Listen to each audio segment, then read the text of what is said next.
राजा अनंगसेन की कथा, अहंकार, पतन और आत्मोद्धार। नमस्ते प्रिय दर्शकों, स्वागत है आप सभी का हमारे सनातन कथा सागर में। यह वह स्थान है जहां आप पुराणों, धर्मशास्त्रों और हमारे महान ऋषि मुनियों की गूढ़ कथाओं से प्रेरणा प्राप्त करेंगे। हमारा उद्देश्य केवल आपको मनोरंजन प्रदान करना नहीं, बल्कि जीवन के गहरे सत्य और मूल्यों को आपके हृदय तक पहुंचाना है। आज हम आपके लिए एक ऐसी कथा लेकर आए हैं जो न केवल आपको जीवन का असली उद्देश्य समझाएगी, बल्कि आपके भीतर आत्मचिंतन और आत्मज्ञान की भावना भी जगाएगी। तो आइए इस प्रेरणादायक यात्रा पर हमारे साथ चलें, जहां हम राजा अनंगसेन की कथा सुनेंगे, उनके अहंकार, पतन और आत्मोद्धार की प्रेरक कहानी। क्या आप कभी महसूस करते हैं कि जीवन में कुछ खो रहा है, कुछ अधूरा सा महसूस हो रहा है? क्या आपने कभी सोचा है कि जितना अच्छा हम जीवन में सोचते हैं, क्या वह हमारी आत्मा को भी संतुष्ट करता है? लेकिन क्या आपने कभी सोचा है कि हमारे कर्मों का क्या असर हमारे अगले जीवन पर पड़ता है? हमें अक्सर अपने जीवन की छोटी छोटी खुशियों में खो जाने का भ्रम हो जाता है। हमें लगता है कि यह सब कुछ हमेशा ऐसा ही रहेगा। लेकिन एक दिन अचानक सब कुछ बदल जाता है। क्या होगा अगर आपको पता चले कि जिस तरह से आपने अपना जीवन जीने का तरीका चुना, वह आपके भविष्य को प्रभावित करने वाला है? क्या होगा यदि आपको यह एहसास हो कि आपके एक गलत कदम के कारण न केवल आपका जीवन, बल्कि आपके आने वाले जन्म का भी असर हो सकता है? हम में से हर कोई कभी न कभी अपनी जिंदगी में गलतियां करता है, लेकिन क्या हम उन गलतियों से सीखते हैं? क्या हम यह सोचते हैं कि हमारी हर छोटी सी बात का असर कहीं न कहीं हमारे जीवन के अगले मोड़ पर पड़ेगा? आज हम आपको एक ऐसी कथा सुनाने जा रहे हैं जो आपको यह समझने में मदद करेगी कि कर्मों का असर केवल इस जीवन तक सीमित नहीं होता। यह कहानी एक ऐसे राजा की है जो अपनी शक्ति और वैभव के गर्व में खोकर भूल गया था कि सही और गलत के बीच की रेखा कभी साफ नहीं होती। यही राजा, जिसने कभी अपने राज्य को शांतिपूर्ण और समृद्ध बनाया था, अंततः अपने पापों के कारण ऐसे मोड़ पर पहुंचता है जहां उसे भयानक यातनाओं का सामना करना पड़ता है। हस्तिनापुर में एक राजा था जो भव्यता और समृद्धि में अत्यधिक प्रतिष्ठित था। उसका नाम था राजा अनंगसेन।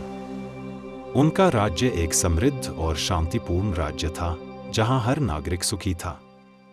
लेकिन धीरे धीरे राजा के भीतर अहंकार का प्रवेश हुआ।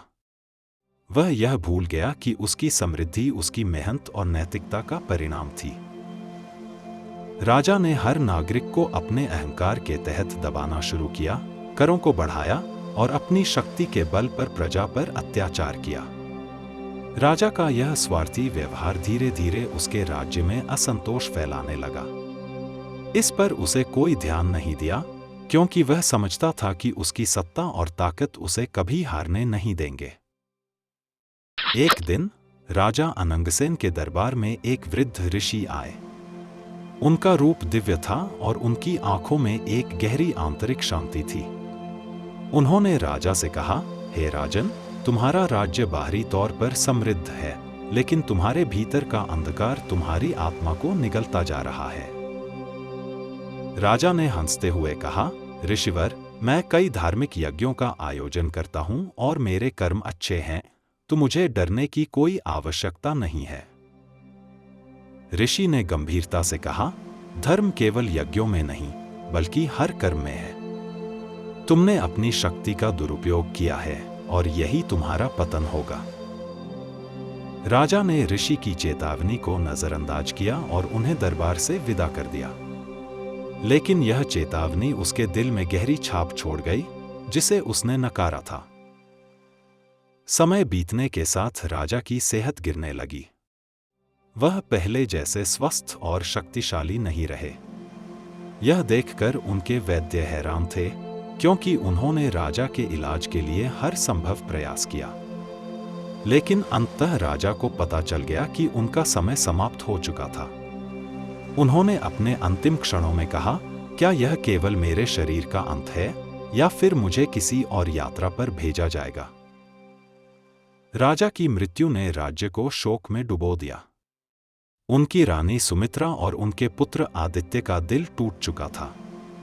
लेकिन राजा की आत्मा ने एक नए मार्ग पर कदम रखा।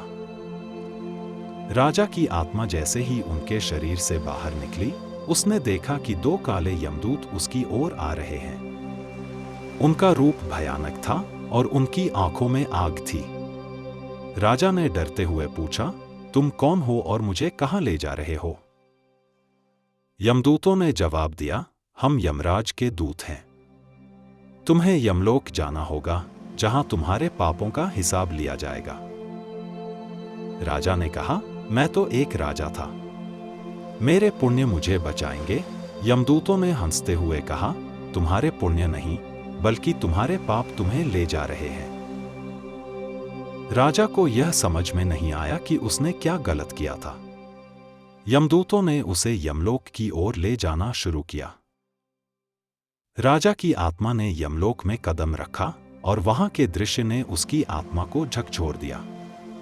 यमलोक में हर जगह काले और भयानक अंधेरे फैले हुए थे। असंख्य यातनाएं दी जा रही थी। राजा ने देखा कि पापियों को कड़ी सजा दी जा रही थी। वह सिहरते हुए अपने आप से बड़बड़ाया, क्या यही मेरे पापों का परिणाम है? पहला दृश्य था खौलती हुई नदी। राजा को खौलते हुए पानी में डाला गया और जैसे ही वह पानी में डुबकी लगाता, उसे अपने पापों की गर्मी महसूस होती थी। वह तड़पते हुए चीखा, यह क्या हो रहा है? लेकिन यमदूतों ने कहा, यह तुम्हारे पापों का परिणाम है। फिर उसे एक कांटों से भरे जंगल में भेज दिया गया। कांटे उसकी आत्मा को चीरते जा रहे थे और हर कांटा उसके किए गए पापों का प्रतीक था। राजा अब समझ गया कि उसकी आत्मा इस कठोर यात्रा से कभी नहीं बच सकती। भाग 6, चित्रगुप्त का दरबार और कर्मों का लेखा जोखा। राजा को चित्रगुप्त के दरबार में पेश किया गया। चित्रगुप्त ने राजा के पापों का लेखा जोखा लिया और कहा, तुम्हारे पापों के कर्म बहुत अधिक हैं, तुम्हें नरक की ओर भेजा जाएगा। राजा ने कहा, लेकिन मैं एक राजा था, मैंने कई धार्मिक कार्य किए थे। चित्रगुप्त ने कहा, तुम्हारी धार्मिकता केवल दिखावा थी, तुम्हारी असल धार्मिकता तुम्हारे कर्मों में थी जो तुमने गवा दिए। राजा की आत्मा को नरक की ओर भेज दिया गया, जहां और भी यातनाएं उसे इंतजार कर रही थी। राजा ने नरक में कई भयानक दृश्य देखे। तेल की नदियां, आग की लपटें, सर्पों का डंक और नमक की नदियां, हर यातना उसकी आत्मा को और अधिक पीड़ा देती जा रही थी। राजा अब समझ गया कि उसके पापों ने उसे इस हालत तक पहुंचाया है। राजा की हालत बुरी हो चुकी थी और वह भगवान से प्रार्थना करने लगा, हे भगवान, मुझे इस पीड़ा से मुक्ति दो।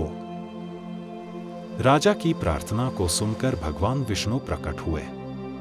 उनका रूप दिव्य था और उनकी आंखों में शांति का सागर था।